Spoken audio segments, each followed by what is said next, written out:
ಎಸಿದು ಬೀದರ್ ಜಿಲ್ಲೆಯ ಬಸವ ಕಲ್ಯಾಣ ನಗರದ ಧರ್ಮ ಪ್ರಕಾಶ್ ಕಾಲೋನಿಯ ಬಡ ಜನರ ಈಗಿನ ನೈಜ ಸ್ಥಿತಿ. ಮೈಸುಡುವ ಕೆಂಡದಂತಹ ಬಿಸಿಲಿನ ನಡುವೆ ಆ ಕೋಳಿಗೂಡಿನಂತಹ ಜಾಗದಲ್ಲಿ ವಾಸ ಮಾಡಬೇಕಾದಂತಹ ಒಂದು ದುಸ್ಥಿತಿ ಅವರದ್ದು. ಈ ಬಗ್ಗೆ ಮತ್ತಷ್ಟು ಮಾಹಿತಿಯನ್ನು ಪಡೆಯೋಣ ಬೀದರ್ನ ನಮ್ಮ ಪ್ರತಿನಿಧಿ ಓಂಕಾರ್ ಮಠಪತಿಯವರಿಂದ.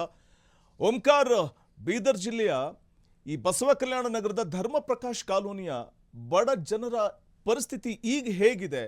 ಅಂದ್ರೆ ಸೂರು ಸಿಗದೆ ಇಷ್ಟೊಂದು ಪರಿತಪಿಸುವಂತಹ ಒಂದು ಪರಿಸ್ಥಿತಿ ನಿರ್ಮಾಣ ಆಗಿದೆಯಲ್ಲ, ಅಧಿಕಾರಿಗಳ ದಿವ್ಯ ನಿರ್ಲಕ್ಷ್ಯ ಯಾವ ರೀತಿ ಬೀದಿಗೆ ಅಂದುಬಿಟ್ಟಿದೆ ಇವ್ರನ್ನ ಅಂತ.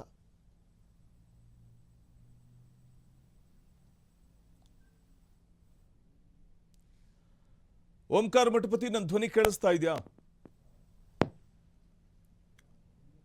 ಬಹುಶಃ ಸಂಪರ್ಕ ಸಾಧ್ಯವಾಗ್ತಿಲ್ಲ ಅಂತ ಅನ್ಸುತ್ತೆ. ಮತ್ತೊಮ್ಮೆ ಅವರನ್ನ ಸಂಪರ್ಕಿಸುವಂತಹ ಪ್ರಯತ್ನವನ್ನು ಮಾಡ್ತೀವಿ. ಬೀದರ್ ಜಿಲ್ಲೆಯ ಬಸವ ಕಲ್ಯಾಣ ನಗರದ ಧರ್ಮ ಪ್ರಕಾಶ್ ಕಾಲೋನಿಯ ಬಡ ಜನರ ಈಗಿನ ನೈಜ ಸ್ಥಿತಿ ಇದು. ದೃಶ್ಯದಲ್ಲಿ ನಾವು ಗಮನಿಸ್ತಾ ಹೋಗಬಹುದು. ಆ ಟೆಂಟ್ಗಳೇ ಅವರಿಗೆ ಸೂರಾಗಿರುವಂಥದ್ದು.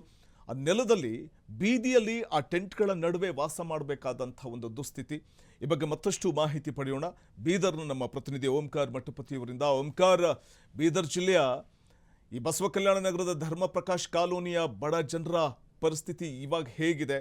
ಅಂದರೆ ಇಷ್ಟು ನಿರ್ಲಕ್ಷ್ಯವನ್ನು ಅಧಿಕಾರಿಗಳು ತೋರಿಸ್ತಾರೆ ಅಂತಂದರೆ ಸ್ವಲ್ಪನಾದರೂ ಮನುಷ್ಯತ್ವ ಇಲ್ವಾ ಅಂತ. ಹೇಗಿದೆ ಅವರ ಇವತ್ತಿನ ಒಂದು ಬದುಕು, ಅಲ್ಲಿನ ಜನರ ಬದುಕು ಅಂತ? ವಸಂತ್, ನಿಜಕ್ಕೂ ಕೂಡ ಈ ರೀತಿಯ ಘಟನೆಗಳಿದೆ. ಅದನ್ನ ನೋಡಿದ್ರೆ ಮೋಸ್ಟ್ಲಿ ಮನುಷ್ಯತ್ವ ಇದೆಯಾ ಇಲ್ಲ ಅಂತಕ್ಕಂಥದ್ದು ಕೂಡ ಪ್ರಶ್ನೆ ಎದುರಾಗುತ್ತೆ. ಯಾಕಂದ್ರೆ ಬೀದರ್ ಜಿಲ್ಲೆಯಲ್ಲಿರ್ತಕ್ಕಂಥ ಸ್ಲಂ ಬೋರ್ಡ್ ವತಿಯಿಂದ 1352 ಮನೆಗಳು ಮಂಜೂರಾಗಿದ್ದು, ಅದು ಧರ್ಮ ಪ್ರಕಾಶ್ ಕಾಲೋನಿಯಲ್ಲಿ ಆ ಮನೆಗಳ ನಿರ್ಮಾಣ ಆಗಬೇಕಾಗಿತ್ತು.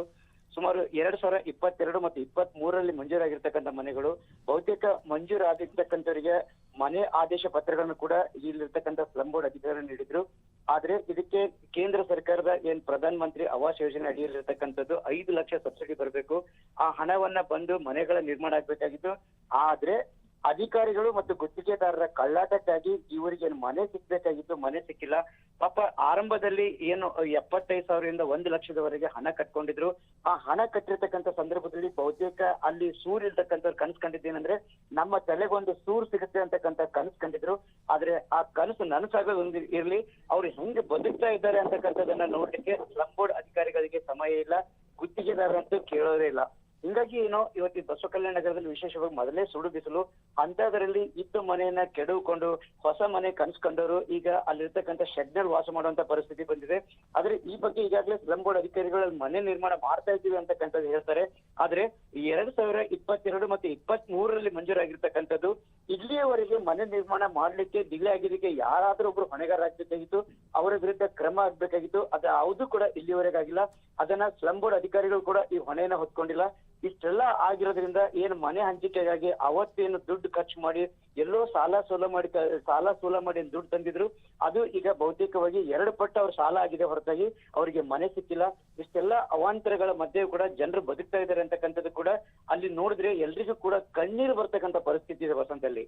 ಅಲ್ಲ, ಈಗ ಗುತ್ತಿಗೆದಾರರು ಮತ್ತೆ ಈ ಸ್ಲಂ ಬೋರ್ಡ್ ಅಧಿಕಾರಿಗಳು ಹೊಟ್ಟೆಗೆ ಏನಾದರೂ ಅನ್ನ ತಿಂತಾರಾ ಅಥವಾ ಸಗಣಿ ತಿಂತಾರಾ ಅಂತ ಇವೆಲ್ಲ ಗೊತ್ತೇ ಆಗೋದಿಲ್ವಾ ಅವ್ರಿಗೆ? ಅಥವಾ ಕಣ್ಣಿದ್ದು ಕುರುಡ್ರಂತೆ ವರ್ತಿಸ್ತಾರ? ಈ ಜಾಗದಲ್ಲಿ ಹೋಗ್ಬೇಕಾದ್ರೆ ಕಣ್ಮುಚ್ಕೊಂಡು ಹೋಗ್ತಾರಾ ಅಂತ? ಖಂಡಿತ ವಸಂತ್, ಈ ಬಗ್ಗೆ ನಾನು ಇಲ್ಲಿರ್ತಕ್ಕಂಥ ಎಕ್ಸಿಕ್ಯೂಟಿವ್ ಇಂಜಿನಿಯರ್ ನಾವು ಕಲಬುರಗಿ ಅಂತ ಕರಿತೀವಿ, ನಾನು ಸ್ಲಂ ಬೋರ್ಡ್ ಅವರಿಗೆ ಮಾತಾಡಿ ಪ್ರಯತ್ನ ಪಟ್ಟಾಗ ಅವ್ರು ಹೇಳ್ತಕ್ಕಂಥದ್ದು ಏನಂದ್ರೆ, ನಮ್ಗೆ ಮಾಧ್ಯಮದವರಿಗೆ ಹೇಳಿಕೆ ಕೊಡ್ಲಿಕ್ಕೆ ಅನುಮತಿ ಇಲ್ಲ ಅಂತ. ಹಾಗಿದ್ರೆ ಅದಕ್ಕೆ ಪ್ರತಿ ಕೊಡಿ ಅಂತ ಹೇಳಿದ್ರೆ ಅವ್ರ ಹತ್ರ ಉತ್ತರನೇ ಇಲ್ಲ. ಅಂದ್ರೆ ಎಲ್ಲೋ ಒಂದ್ ಕಡೆ ಅಧಿಕಾರಿಗಳು ಮಾಧ್ಯಮಗಳಿಂದ ದೂರ ಇರ್ಲಿಕ್ಕೆ ಇಷ್ಟಪಡ್ತಾ ಇದಾರೆ ಹೊರತಾಗಿ ಸಮಸ್ಯೆಯನ್ನ ಬಗೆಹರಿಸಬೇಕಂತ ಮೂಲ ಅವ್ರ ಬಳಿ ಇಲ್ಲ ಅಂತಕ್ಕಂಥದ್ದು ಕೂಡ ಎದ್ದು ಕಾಣ್ತಾ ಇದೆ. ಜೊತೆಗೆ ಕಾಂಟ್ರಾಕ್ಟರ್ ಇದ್ದಾರೆ, ಕಾಂಟ್ರಾಕ್ಟರ್ ಕೂಡ ಅಧಿಕಾರಿಗಳು ಮತ್ತು ಕಾಂಟ್ರಾಕ್ಟರ್ಗಳ ಇಬ್ಬರ ಮೇಲ್ ಅಂತ ನಾವು ಕರಿತೀವಿ, ಅವರಿಬ್ಬರ ಮೇಲಾಟ ಮತ್ತು ಕಳ್ಳಾಟದ ಹಿನ್ನೆಲೆಯಲ್ಲಿ ಈ ರೀತಿ ಸಮಸ್ಯೆ ಆಗ್ತದೆ. ಯಾಕಂದ್ರೆ ಒಬ್ರು ಕಾಂಟ್ರಾಕ್ಟರ್ ಅನ್ನ ಕೂಡ ಅಧಿಕಾರಿಗಳು, ಸ್ಲಂ ಬೋರ್ಡ್ ಅಧಿಕಾರಿಗಳು ವಾರ್ನ್ ಮಾಡ್ತಾರೆ, ಅವ್ರು ಖಂಡಿತವಾಗಿ ಕೆಲಸ ಮಾಡ್ತಾರೆ. ಎಲ್ಲೋ ಒಂದ್ ಕಡೆ ಸ್ಲಂ ಬೋರ್ಡ್ ಅಧಿಕಾರಿಗಳು ಕೂಡ ಗುತ್ತಿಗೆದಾರರ ಕೈಯಲ್ಲೇ ಇದ್ದಾರೆ ಹೊರತಾಗಿ ಅವರು ಜನಪರ ಇಲ್ಲ ಅಂತಕ್ಕಂಥದ್ದು ಮೇಲ್ನೋಟ ಕಂಡು ಬರ್ತಾ ಇದೆ. ಯಾಕಂದ್ರೆ ಗುತ್ತಿಗೆದಾರರಿಗೆ ಈ ವಿಷಯ ಗೊತ್ತಿಲ್ಲ ಅಂತ ಹೇಳ, ಯಾಕಂದ್ರೆ ಕೇಂದ್ರ ಸರ್ಕಾರದ ಅನುದಾನ ಬಂದಿದೆ, ರಾಜ್ಯ ಸರ್ಕಾರದ ಅನುದಾನ ಕೂಡ ಇದಕ್ಕಿದೆ. ಇಬ್ಬರ ಅನುದಾನದಲ್ಲಿ ಮನೆ ನಿರ್ಮಾಣ ಆಗ್ಬೇಕು. ಮನೆ ನಿರ್ಮಾಣ ಮಾಡೋದಿರ್ಲಿ, ಅಟ್ಲೀಸ್ಟ್ ಸಾಲ ಸೂಲ ಮಾಡಿ ಯಾರು ಅಲ್ಲಿ ಹಣ ಕಟ್ಟಿದ್ದಾರೆ. ಓಂಕಾರ ಮಠಪತಿ, ಹಾಗೆ ಲೈನಲ್ಲಿ ನಾನು ನಿಮ್ಮನ್ನ ಸಂಪರ್ಕಿಸ್ತೀನಿ. ನಮ್ಮ ಜೊತೆ ಹೋರಾಟಗಾರರಿದ್ದಾರೆ, ಅವ್ರನ್ನ ನಾನು ಮಾತಾಡಿಸ್ತಾ ಹೋಗ್ತೀನಿ. ಧನರಾಜ್ ಅಂತ ಹೋರಾಟಗಾರಿದ್ದಾರೆ. ಧನರಾಜ್ ಅವರೇ, ಬಸವ ಕಲ್ಯಾಣದ ಈ ಧರ್ಮ ಪ್ರಕಾಶ್ ಕಾಲೋನಿಯ ಬಡ ಜನರ ಒಂದು ಪರಿಸ್ಥಿತಿ ಬಹಳ ಹತ್ತಿರದಿಂದ ನೋಡಿರ್ತೀರಿ. ಯಾವ ರೀತಿ ಇದೆ ಸರ್ ಅಲ್ಲಿನ ಸ್ಥಿತಿ? ಅಲ್ಲಿ ನೋಡಿ ಸರ 2022-23ನೇ ಸಾಲಿನಲ್ಲಿ ಕರ್ನಾಟಕ ಕೊಳಗೇರಿ ಅಭಿವೃದ್ಧಿ ವತಿಯಿಂದ ಏನಪ್ಪಾ ಅಂದ್ರ 450 ಮನಿ ಅಂತ ಸರ್ ಮಂಜೂರಾಗಿವ್ರಿ. ಮಂಜೂರಾದ್ಮೇಲೆ ಏನಪ್ಪಾ ಅಂದ್ರ ಅದಕ್ಕ ಕೇಂದ್ರ ಸರ್ಕಾರದ್ದು 5 ಲಕ್ಷ ರೂಪಾಯಿ ಸಬ್ಸಿಡಿಯನ್ನು ಕೊಡ್ತಾರ ಸರ. ಇವ್ರ ಏನಪ್ಪಾ ಅಂದ್ರೆ ಇವ್ರು 75,000 ರೂಪಾಯಿ ಡಿಡಿ ಕಟ್ಟಿದಾರ ಸರ. ಓಕೆ. ಆ ಸಂತೋಷ್ ಅಂಬವ್ ಗುತ್ತೇದಾರ, ಅದು ಸಂತೋಷ್ ಅಂಬವ್ AW ಏನ ಸರ. ಅವನಿಗೆ ನಾ ಸುಮಾರು ಸಲ ಹೋಗಿ ಏನಪ್ಪಾ ಅಂದ್ರೆ 4-5 ಸಲ ಹೋಗಿ ಅವನಿಗೆ ನೋಡಪ್ಪ ಇದು ಅರ್ಧ ಮುರ್ದಕ್ಕೆ ಬಿಲ್ಡಿಂಗ್ಗಳು ನಿಂತಾವ, ಇದಕ್ ಕಾರಣ ಏನು ಕೇಂದ್ರ ಸರ್ಕಾರದಿಂದ ರಾಜ್ಯ ಸರ್ಕಾರದಿಂದ ದುಡ್ಡು ಬಿಡುಗಡೆ ಆಗ್ಯಾವನ ಇಲ್ಲ ಅಥವಾ ಯಾಕೆ ಕಾಮಗಾರಿ ಯಾಕೆ ನಿಲ್ಲಿಸಿರಿ ಅಂತ ಕೇಳೋಣ ಸರ್. ಏನ್ ಹೇಳ್ತಾರೆ? ಹಾ ರೀ, ಏನ್ ಹೇಳ್ತಾರೆ ಅಂತ ಅಂದ್ರೆ ಏನ್ ಇರುವಂತ ಅಡೆತಡೆಗಳೇನು ಅಂತ ಕಾಮಗಾರಿ ಪೂರ್ಣಗೊಳ್ಳೋದಕ್ಕೆ?